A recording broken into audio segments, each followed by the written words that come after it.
from all around Geelong. I'm here to tell you how football is strong. We're the best. Bounce the ball. And welcome back. And as we have every Saturday morning, it's a very popular segment that everyone loves to get. They've got their Vitabridge sorted out. They've made another cup of coffee. And once again, it's time for Dale's Under-18 segment. Here's Dale. Thanks, Dick. Good to be back again this morning. As we said, it's another interesting round of football. Inverleigh took on. Yeah, took on will do. Yeah, that's cool. I don't know whether took on's a word. But anyway, we'll go with played. Anyway, East Geelong on the weekend. Had a game of out footy at Inverleigh. 16-22, 118 to defeat East Geelong 3-3-21. Cations with 5, Dunstan and McConaughey 3 apiece. Not Grubby. Nah, Grubby, we'll talk about Grubby a bit later on, actually. Best players out there, A and B Cations, S. Haygarth and J. Brown. And for East Geelong, Roberts 2 and Thompson 1. Better players there, Thompson, Carpenter and B. Lovett. The Werribee Centrals, they travelled down to the Thunderdome, or the Belmont Lions ground. Was that where they played, Brian? Yes, that's where they played. Winter Resort. Winter Resort, that's where we were. We were out there on the weekend. 17-16, 118. There's another good score there. Defeated the Belmont Lions 8-3-51. Bowls there, Keisha and Hicks with 4. Wilson, Anderson and Boyd with 2. They're better players, Wilson, Anderson and Hicks. And for the Belmont Lions, Pike with 3 and Praviti with 2. Better players, Thompson, Armstrong and Lovett. He pops up pretty regularly, that Lovett. He plays with East Geelong and also Belmont Lions, so well done. And his North brother plays for Essendon too, doesn't he? He does. Lovett Murray. Thank you. Thank you. North Geelong, 27. They kicked the pool this week, 27-20, 182. Defeated Winchelsea, who failed to score. Miller, a tremendous effort out there, 10 goals. Doak got 5, Eels 4. Joes and Martinu both with 2. Better players there, Eels, Miller and Hope. And for Winchelsea, the best players there, Harris, Kelly and Lindsay. Final game was Bannockburn 15-15, 105 to defeat Thompson 6-5, 41. Goal kickers for Bannockburn, Walpole with 5, Baker, Gibbs, Harrop all with 2. Better players, Bath, Walpole and Howling. And for the Thompson side, Jennings and Menzies both got 2. Better players, Darragh, Menzies, Norton. And the other side that didn't play this week was Corio, who had the bye. And with the new structure with a couple of sides not playing, obviously there'll be a side missing out each week. But never mind. Better than missing one game than a whole heap anyway. Dickie boy? It is, yeah, and great if there are any kids out there that are looking for a game of footy, please get down to the local footy clubs, because one thing we don't want to see in footy are buys and people missing out in a game of footy, particularly in the junior level, because junior footy is the future of country football. Don't you worry about that. Now, of course, we had the big 94.7 match of the round last week out at the Winter Resort, as Dale said. Belmont Lions, they took on Geelong West, and the new coach of the Belmont Lions, he's got Torquay Tatslotto, the lucky number shop, Paul Negro. So here's Cal Lowther with Paul. Well done, Paul, on your first victory of the year. What part of aspects of your team's game were you really impressed with today?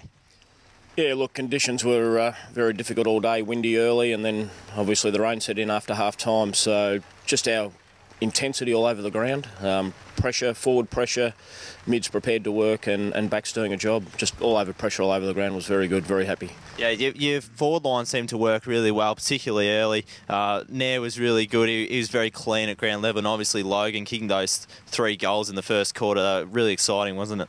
Yeah, look, we set ourselves for a big first quarter, and the boys came out and delivered, and yeah, Logan or Ralphie, bit of a live wire, gives us plenty of ammunition up there, and there's a couple of other good contributors, even though they probably didn't get on the scoreboard, but their work rate I was very happy with. So yeah, very pleased. How do you think your pre-season's gone so far? Obviously, you get a new group of guys, or Belmont's the sort of place where you get a new group of guys every year just because of university students and so on. How do you think your pre-season's gone, and do you think you're going to be able to really build a solid unit this season? Yeah, that's something we've focused on, and obviously my first year, pre-season 5, nearly 6 months, and we have worked hard as a group.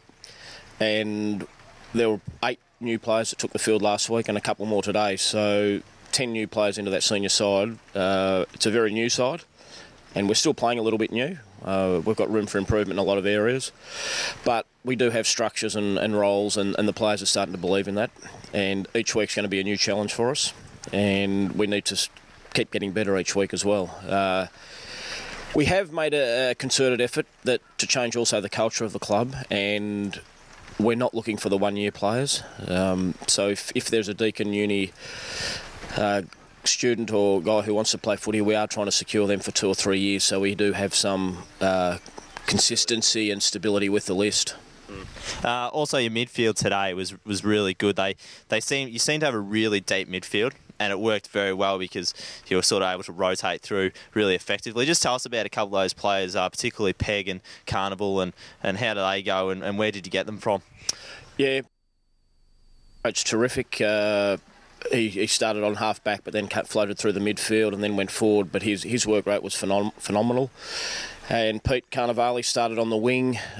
He can basically play anywhere. He's one of those 6'2", 6'3" mobile guys who could even play in the ruck. But we're using him extensively through the midfield and even to push forward. He's from the Northern Territory, where he last played, but he has played with Shepparton prior to that. Peggy's been around. He came on board probably January, February, and he's strong. And then we've got the two guys. We've obviously got Ash Hasty and Gallagher as well, who were here last year.